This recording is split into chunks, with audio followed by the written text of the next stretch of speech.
بسم اللہ الرحمن الرحیم۔ محترم ناظرین، آج ایک ایسا عمل لے کر حاضر ہوا ہوں کہ اگر آپ کی کوئی چیز گم ہو گئی ہے اور وہ آپ کو مل نہیں رہی، کوئی بھی گمشدہ انسان آپ کا روپیہ یا کوئی سونے کی چیز یا کوئی بھی قیمتی چیز جو مل نہیں رہی، وہ آپ چاہتے ہیں کہ آپ کو وہ چیز فوری طور پر مل جائے، تو یہ آیت پڑھ کر آنکھیں بند کر لیں۔ انشاءاللہ عز و جل جس نے بھی یہ عمل کیا اور آنکھیں بند کر کے اس آیت کو پڑھا تو گمشدہ چیز فوری اس کے سامنے آ گئی۔ تو بہت آسان سا عمل ہے اور اس کو آزما لیجئے۔ اگر آپ کو چند منٹوں میں پتہ نہ چلے تو اس عمل کو دوبارہ دہرا سکتے ہیں، انشاءاللہ آپ کو 100% کامیابی حاصل ہوگی، کیونکہ جنہوں نے بھی اس عمل کو کیا ہے بہت فائدہ حاصل ہوا ہے۔ آج کا وظیفہ بہت خاص ہونے والا ہے، آپ کے ساتھ میں شیئر کروں گا۔ پیارے اور معزز ناظرین، جب بھی کوئی چیز گم ہو جائے تو پریشان نہیں ہونا چاہیے۔ آپ کو قرآن پاک کی آیات پڑھنا ہے اور انشاءاللہ عز و جل چند ہی دنوں میں آپ کے تمام معاملات درست ہو جائیں گے اور گمشدہ چیز خود واپس آ جائے گی۔ تو میری ایک بہن ہے، وہ کہتی ہیں کہ میرے کچھ عرصہ قبل سونے کی انگوٹھی گم ہو گئی اور وہ سونے کی انگوٹھی بہت بڑی تھی۔ میں بہت پریشان تھی کہ کیا کروں۔ میں نے بہت سے عملیات کیے، میں نے بہت سے وظائف کیے، میں نے ہر جگہ سے فتح بھی کروائی کہ کوئی ایسا بندہ مجھے نظر آ جائے کہ فوری طور پر میرے وہ چیز مل جائے۔ میں نے بہت تلاش کیا، کسی پر شک نہیں کر سکتی تھی، کیونکہ میں جوائنٹ فیملی میں رہتی تھی تو شک کرنا بھی ذرا برابر لگتا ہے، ذرا برا لگتا ہے، اس لیے میں نے شک بھی نہیں کیا۔ لیکن اندر ہی اندر میرے دل میں بہت زیادہ میری انگوٹھی کے گم ہو جانے کا مجھے صدمہ تھا، تو میں بہت پریشان تھی، اس وجہ سے پریشان تھی۔ اسی پریشانی کے عالم میں انہوں نے ہم سے رابطہ کیا، تو کہتی ہیں کہ میں نے آپ سے رابطہ کیا اور ہم نے انہیں یہ عمل بتایا اور اس عمل کی برکت سے ان کی انگوٹھی انہیں چند گھنٹوں میں کے اندر ہی انہیں فوری مل گئی۔ جیسے ہی انہوں نے وظیفہ شروع کیا تو کہتی ہیں کہ محض چند گھنٹوں ہی کے بعد مطلوبہ انگوٹھی ہمیں مل گئی اور ہماری جان میں جان آئی کہ ہماری انگوٹھی واپس آ گئی۔ اسی طرح سے میرے ایک بھائی ہیں، وہ کہتے ہیں میں جا رہا تھا راستے میں تو میرے پاس ایک تھیلا تھا چھوٹا سا پیسوں کا۔ میں نے اپنے پیسے اپنی جیب وغیرہ میں نہیں رکھے، نہ پرس میں رکھے، بلکہ ایک چھوٹے سے تھیلے میں رکھ دیے، اور تھیلے میں رکھنے کے بعد میں نے اس کو اپنی جیب میں ڈال دیا۔ میں تھوڑی ہی آگے بازار وغیرہ میں آیا تو میں نے دیکھا کہ تھوڑی دیر بعد مجھے جب پیسوں کی ضرورت پڑی تو میں نے جیب میں ہاتھ ڈالا تو وہاں پر خود تھیلا موجود نہ تھا۔ میں بہت پریشان ہوا، کیونکہ مجھے بہت دور جانا تھا اور مجھے ایسا کام تھا کہ وہاں پر مجھے یہ پیسے جلد از جلد پہنچانے تھے، لہٰذا اسی پریشانی کے عالم میں میرے پیسے گم ہو گئے۔ میں آگے منزل کو جانے کی بجائے واپس کا میں نے راستہ اختیار کیا کہ اب کیا کیا جا سکتا ہے۔ اسی پریشانی کے عالم میں گھر آیا اور میں نے آپ کا بتایا ہوا عمل شروع کر دیا، اور اللہ تبارک و تعالیٰ کا ایسا کرم ہو گیا کہ چند دنوں کے بعد مجھے ایک جگہ سے کال آئی اور کہا کہ آپ فلاں جگہ پر پہنچ جائیں، آپ کو تھیلا مل جائے گا۔ تو میں بہت حیران تھا کہ ایسا کیسے ہو سکتا ہے، لہٰذا میں مطلوبہ جگہ پر چلا گیا تو وہاں پر ایک آدمی موجود تھا۔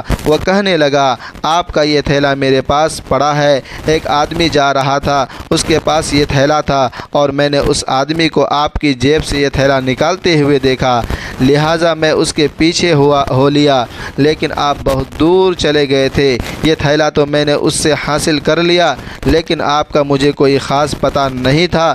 میں بہت ہی پریشانی کے عالم میں بیٹھا تھا تو میں نے تھیلے کے اندر سے دیکھا، وہاں پر مجھے کچھ چند کاغذات ملے اور وہیں پر آپ کے ایک رشتہ دار کا فون نمبر بھی مل گیا۔ وہیں سے میں نے آپ کو رابطہ کیا اور انہوں نے مجھے آپ کا نمبر دیا اور وہیں سے میں نے آپ کو کانٹیکٹ کیا، تو یہ آپ کی امانت ہے۔ میں نے آپ کو کانٹیکٹ کیا تو یہ آپ کی امانت ہے۔ آپ کا تھیلا آپ اس کو گن سکتے ہیں۔ تو میں بہت ہی حیران ہوا کہ آج کے دور میں بھی ایسے لوگ ہیں جو کہ بہت زیادہ نیک دل ہیں، دوسروں کی پریشانیوں کو سمجھتے ہیں۔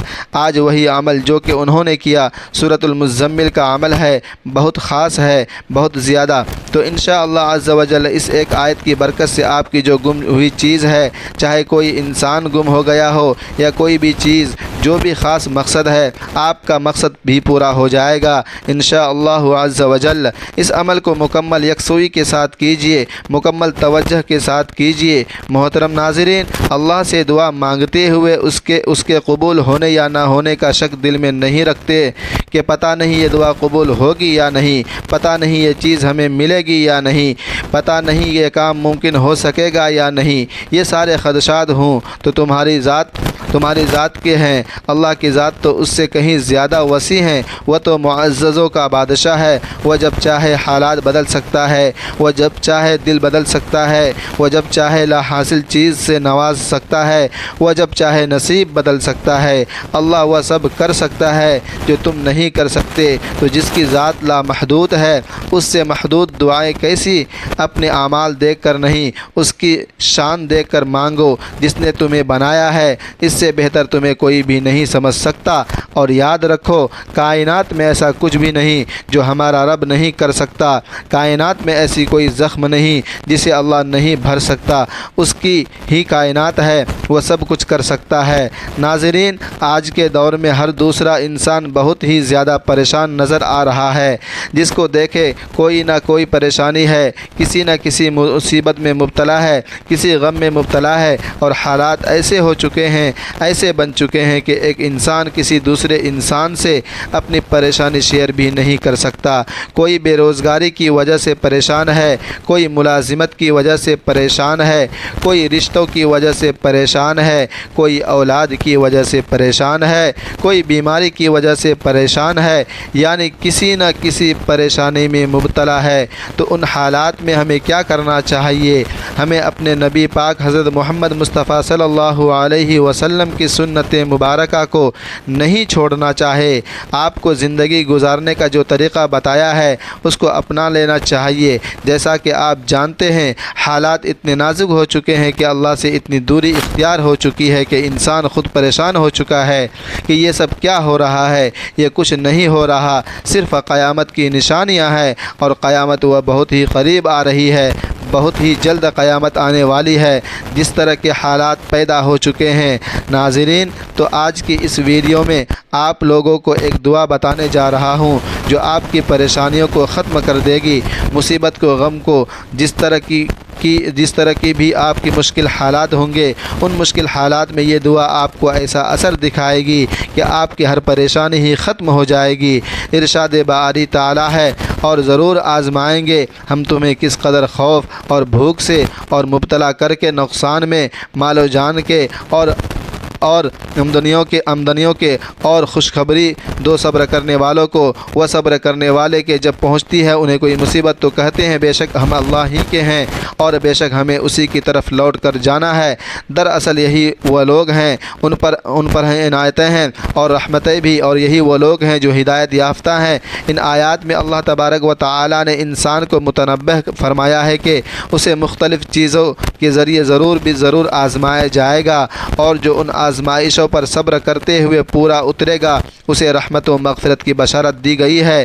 احادیث مبارکہ کے مطابق تکلیفوں پر صبر و ثواب میں اضافے کا باعث بننے کے ساتھ ساتھ اللہ تعالیٰ کی رضا اور خوشنودی کا بھی ذریعہ ہے۔ ترمذی میں رسول اکرم صلی اللہ علیہ وسلم کا ارشاد ہے، مروی ہے کہ ثواب میں اضافہ مصیبتوں کے ساتھ ہے، اور فرمایا کہ اللہ جب کسی قوم سے محبت کرتا ہے تو انہیں کسی نہ کسی مصیبت میں مبتلا کر دیتا ہے، اور جو راضی رہتا ہے اس کے لیے اللہ کی رضا، اور جو ناراض ہو جاتا ہے اس کے لیے اللہ کی ناراضگی۔ مصیبت پر صبر کرنے کے حوالے سے کنز الاعمال میں حضرت علی کرم اللہ وجہ سے تحقیق لوح محفوظ میں پہلی چیز جو کہ اللہ تعالیٰ نے لکھی ہے وہ یہ ہے کہ بسم اللہ الرحمن الرحیم، اور بے شک میں ہی معبود ہوں، میرے سوا کوئی حاجت روا نہیں، میرا کوئی شریک نہیں، جس نے میرے فیصلے کو مان لیا اور میری دی ہوئی مصیبت پر صبر کیا اور میرے حکم پر راضی رہا، میں اسے اپنے یہاں صدیق لکھ دیتا ہوں اور اسے قیامت کے دن صدیقیوں میں اٹھاؤں گا۔ رسول رحمت صلی اللہ علیہ وسلم کی امت پر اللہ تعالیٰ کے خصوصی رحمتوں میں سے ایک یہ بھی ہے کہ سابقہ امتوں کے شہیدوں کی طرح امت محمدیہ میں درجہ شہادت پانے والوں کو صرف اللہ تبارک و تعالیٰ کی راہ میں لڑتے ہوئے قتل ہونے والوں کی تک ہی محدود نہیں رکھا، بلکہ دوسروں کو بھی اس درجے پر فائز فرمایا۔ انسان کو اس کی اس زندگی میں مختلف پریشانیوں اور مسائل سے دوچار ہونا پڑتا ہے، اور ان مسائب کو کیسے برداشت کرے اور کس طرح ان مسائل سے چھٹکارا پائے اور نجات کی راہ اپنائے۔ ان مسائب کو برداشت کرنے اور ان کو آسان تر بنانے کا سب سے بہترین طریقہ یہ ہے کہ مومن کے لیے ہر وقت یہ تصور پیش نظر رہے کہ یہ دنیا دارالامتحان ہے، یہ دائمی گھر نہیں ہے، یہ عمل کی جگہ ہے اور آخرت دارالجزا ہے، وہاں بدلہ ملے گا۔ مزدور صبح سے شام تک، کسان بویائی سے کٹائی تک تمام تکالیف، سردی کی شدت، دھوپ کی شدت اور عمل کی محنت اس لیے برداشت کرتا ہے کہ مزدور کو شام ڈھلنے پر اجرت کی امید اور کسان کو کٹائی کے وقت پھل کی توقع ہوتی ہے۔ مومن بھی دین پر عمل کی راہ میں مصائب کی بھٹیوں میں اپنے آپ کو اس لیے جلاتا ہے کہ اسے گناہوں کی میل کچیل سے پاک صاف ہو کر دخول جنت کی توقع ہوتی ہے۔ آخرت کے آرام و آسائش اور وہاں کی نعمتوں کے مقابلے میں دنیا کے مصائب بلکہ یہاں کی اعلیٰ سے اعلیٰ درجے کی نعمت بھی کوئی اہمیت نہیں رکھتی۔ اللہ کا دستور اس دنیا میں یہ ہے کہ جو بندہ جتنا اللہ عز و جل کا مقرب و محبوب ہوتا ہے، اسی قدر اسے اس دنیا کے احوال و پریشانیوں سے دوچار ہونا پڑتا ہے۔ حدیث میں مومن کے لیے دنیا کو قید خانہ قرار دیا گیا ہے۔ ظاہر ہے کہ قید خانے میں آدمی کو گھر کی طرح سہولیات و آرام نہیں مل سکتا۔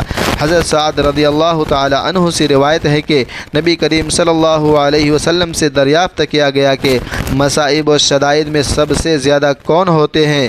حضور اکرم صلی اللہ علیہ وسلم نے فرمایا، سب سے زیادہ مصائب و شدائد میں انبیاء ہوتے ہیں، پھر اس کے بعد درجہ بدرجہ دوسرے افضل لوگ۔ آدمی کی اس دینداری کے لحاظ سے آزمائش ہوتی ہے، اگر وہ دین میں سخت ہوتا ہے تو اس کی آزمائش بھی سخت ورنہ ہلکی۔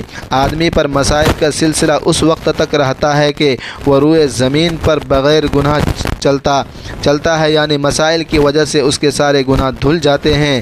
ایک حدیث میں حضور اکرم صلی اللہ علیہ وسلم کا یہ بھی ارشاد ہے کہ بڑا بدلہ بڑی آزمائش کے ساتھ ہے۔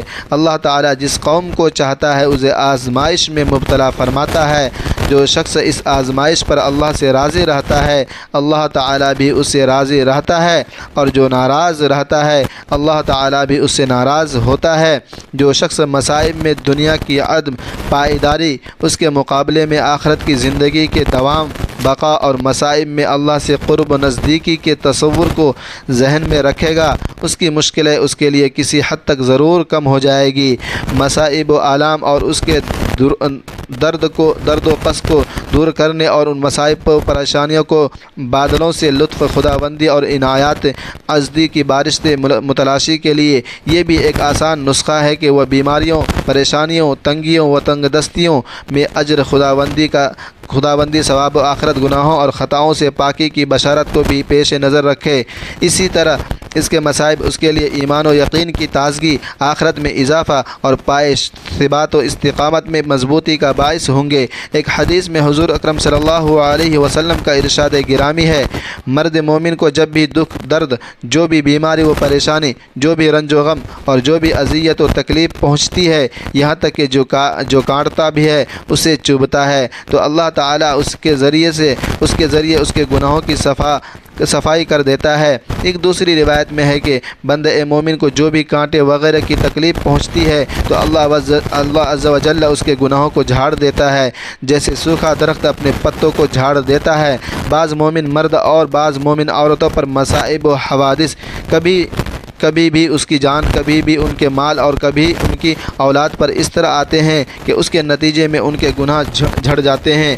اور وہ مرنے کے بعد اللہ عز و جل سے اس حال میں ملتے ہیں کہ ان پر کوئی گناہ نہیں ہوتا۔ کبھی یوں ہوتا ہے کہ ایک بندہ مومن اخروی اعتبار سے ایک مقام و مرتبہ کا حامل ہوتا ہے، وہ اپنی صحت مند آرامدہ زندگی کے ساتھ اس مقام و مرتبہ کی جانب اس قدر سبقت روی اور تیز گامی کے ساتھ بڑھتا ہوا نہیں ہوتا۔ اللہ عز و جل اسے اس کے طے شدہ مقام تک پہنچانے کا سامان یوں فرماتا ہے کہ اس پر مصائب و حوادث کا بوجھ ڈال کر اسے اندیشہ ہائے زمانہ اور غم ہائے زمانہ میں مبتلا کر کے اس کے طے شدہ مقام تک پہنچا دیتا ہے۔ اس کو رسول اللہ صلی اللہ علیہ وسلم نے یوں فرمایا، جب بندہ اللہ تعالیٰ کے یہاں ایک مرتبہ کا حامل ہوتا ہے جسے وہ اپنے عمل کے ذریعے حاصل نہیں کر سکتا، تو اللہ تعالیٰ اسے اس کی جان یا مال یا جسم کی اولاد میں مصیبت مبتلا فرماتا ہے، پھر اسے ان مسائب پر صبر کرنے کی توفیق دیتا ہے، پھر اسے من جانب اللہ طے شدہ مقام تک پہنچا دیتا ہے۔ اللہ والو، سب سے پہلے آپ کو حضور پاک صلی اللہ علیہ وسلم کی ذات اقدس پر درود پاک پیش کرنا ہے۔ درود پاک آپ کو صرف ایک مرتبہ پڑھنا ہے۔ آپ کوئی سا بھی درود پاک پڑھ سکتے ہیں۔ آپ صلی اللہ علیہ وسلم پڑھ لیں، یہ صلی اللہ علیہ وسلم محمد پڑھ لیں، یا آپ درود ابراہیمی پڑھ لیں۔ یہ ایک بار ثواب کی نیت سے میرے ساتھ بھی پڑھ لیں۔ اللہم صلی علی محمد وعلی آل محمد کما صلیت علی ابراہیم وعلی آل ابراہیم انک حمید مجید۔ اللہم بارک علی محمد وعلی آل محمد کما بارکت علی ابراہیم وعلی آل ابراہیم انک حمید مجید۔ درود و سلام اللہ تعالیٰ کی عطا کردہ ایسی لازوال دولت ہے کہ جسے مل جائے اس کے دین و دنیا سنور جائے۔ درود و سلام محبوب خدا صلی اللہ علیہ وسلم کی تعریف اللہ تعالیٰ کی رحمت کا خزانہ ہے، اللہ تعالیٰ کی رحمت کا گناہوں کا کفارہ، بلندی درجات کا زینہ، قرب خداوندی کا آئینہ، خیر و برکت کا سفینہ، مجلس کی زینت، تنگ دستی کا علاج، جنت میں لے جانے والا عمل، دوسرے کی دل کی طہارت، بلاؤں کا تریاق، روح کی مسرت و روحانی پریشانیوں کا علاج، غربت اور افلاس کا حل، دوزخ سے نجات کا ذریعہ اور شفاعت کی کنجی ہے۔ احادیث مبارکہ میں درود و سلام کے بے شمار فضائل و برکات کا ذکر ملتا ہے۔ درود و سلام قرب مصطفیٰ صلی اللہ علیہ وسلم کا ذریعہ ہے۔ حضور نبی کرم صلی اللہ علیہ وسلم کی ذات گرامی سے والہانہ عقیدت و محبت کے جزوی ایمان ہے، اس کے بغیر ایمان کی تکمیل نہیں ہوتی۔ درود و سلام پڑھنا محبت رسول اللہ صلی اللہ علیہ وسلم کی دلیل ہے۔ کثرت سے درود و سلام پڑھنے والے کو روز قیامت اور بھی رسول اللہ صلی اللہ علیہ وسلم کی نعمت سے فیض یاب کیا جائے گا۔ آپ نے سب سے پہلے کیا کرنا ہے؟ 2 رکعت نفل صلاۃ الحاجت کے پڑھ لینے ہیں، کسی بھی وقت پڑھ لیجئے۔ 2 رکعت نفل صلاۃ الحاجت کے نوافل پڑھنے کے بعد آپ کو کیا کرنا ہے؟ آپ کو یہ والی آیت آپ کو پڑھنی ہے، بسم اللہ الرحمن الرحیم۔ آپ کو یہ آیت اس طرح پڑھنی ہے، رب المشرق والمغرب لا الہ الا ہو۔ یہ ایک آیت سورۃ المزمل کی آپ کو اس کے 1000 کی تعداد میں پڑھنا ہے۔ جیسے ہی 1000 مکمل ہوگا آپ کی وہی چیز آپ کو فوراً سے مل جائے گی۔ آپ اس عمل کو ضرور کریں اور دیکھیں کہ چند ہی گھنٹوں میں آپ کی وہ چیز جس کی آپ کو خواہش تھی، وہ آپ چاہتے تھے اور آپ کسی مقصد کے لیے بھی پڑھنا چاہتے ہیں، تو آپ ایک جگہ پر بیٹھ کر 2 رکعت نفل صلاۃ الحاجت اور آپ اس آیت کو بار بار پڑھیے، اور جس مقصد کے لیے آپ دعا کریں گے انشاءاللہ عز و جل وہ مقصد آپ کا پورا ہو جائے گا، وہ خواہش پوری ہو جائے گی، آپ کی وہ حاجت پوری ہو جائے گی۔ یاد رہے کہ حقیقی کارساز صرف اللہ تعالیٰ ہے اور سب کو اسی پر بھروسہ کرنا چاہیے۔ البتہ اس کا یہ مطلب نہیں کہ انسان اسباب کو اختیار کرنا چھوڑ دے اور صرف اللہ تعالیٰ پر بھروسہ کر کے بیٹھ جائے، بلکہ ہر انسان کو چاہیے کہ وہ اسباب ضرور اختیار کرے، لیکن ان اسباب پر بھروسہ نہ کرے بلکہ صرف اللہ تعالیٰ پر بھروسہ کرے، جس نے ہر ایک کو روزی دینا اپنے ذمے پر کر لیا ہو۔ اس کا مطلب یہ نہیں کہ انسان سب کچھ چھوڑ کر اللہ تعالیٰ کی طرف سے روزی ملنے کی امید لگا کر بیٹھ جائے اور رزق حلال ہونے کے اسباب اختیار چھوڑ دے۔ اسی طرح اگر وہ ساری عمر بھی بیٹھا رہے گا تو اسے ایک لقمہ بھی نہیں ملے گا۔ تو آپ اس عمل کو ضرور کریں، انشاءاللہ عز و جل آپ کو بہت زیادہ فائدہ ہوگا، آپ کی دعا فوراً قبول ہو جائے گی۔ تو آپ اس عمل کو خود بھی کریں اور آگے بھی شیئر کریں، انشاءاللہ اللہ آپ کو بہت زیادہ فائدہ پہنچانے والے ہیں۔ حضرت عبداللہ بن مسعود رضی اللہ عنہ فرماتے ہیں کہ حضور اکرم صلی اللہ علیہ وسلم نے فرمایا، قیامت کے روز لوگوں میں سے میرے سب سے زیادہ قریب وہ ہوگا جو اس دنیا میں کثرت سے مجھ پر درود بھیجتا ہے۔ ناظرین، حضور صلی اللہ علیہ وسلم کے فرمان کا مفہوم ہے کہ جس نے بھی اس کو دوسروں تک پہنچایا اللہ تعالیٰ اس کے غموں کو بھی دور فرما دے گا۔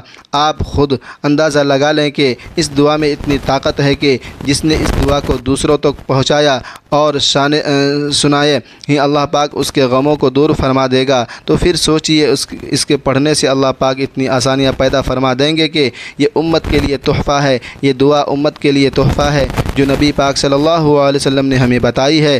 ناظرین، جب بھی آپ کو کوئی مشکل پیش آئے، کوئی پریشانی ہو، کوئی غم ہو، مبتلا میں مصیبت ہو، مبتلا میں ہو، آپ کا کوئی کام نہ ہو رہا ہو، آپ کی کوئی بات پوری نہ ہو رہی ہو، تو آپ کو اس دعا کو پڑھ لینا ہے جو اس وقت آپ کو اسکرین پر دعا دکھا رہے ہیں۔ حسبی اللہ لا الہ الا هو علیہ توکلت وهو رب العرش العظیم۔ مجھے اللہ کافی ہے، اس کے علاوہ کوئی معبود نہیں، اسی پر میں توکل کرتا ہوں اور وہی عرش عظیم کا پروردگار ہے۔ درود پاک پڑھنے کے بعد آپ کو یہ دعا پڑھنی ہے۔ یہ دعا آپ کو صرف اور صرف 11 مرتبہ پڑھنی ہے۔ یہ دعا پڑھنے کے بعد آپ کو ایک تسبیح پڑھنی ہے، لا حول ولا قوت الا باللہ العلی العظیم۔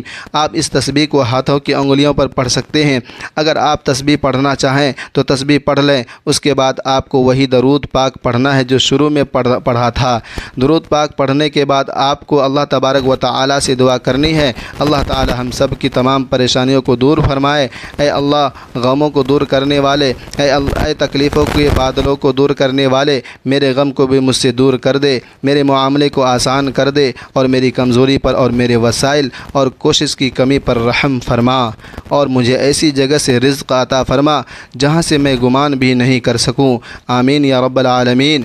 قرآن پاک اور سنت نبوی صلی اللہ علیہ وسلم کی تعلیمات پر مبنی ہے، جو گمشدہ چیزوں کی واپسی پر، پریشانیوں سے نجات اور حاجات کی تکمیل کے لیے بہت مؤثر ہے۔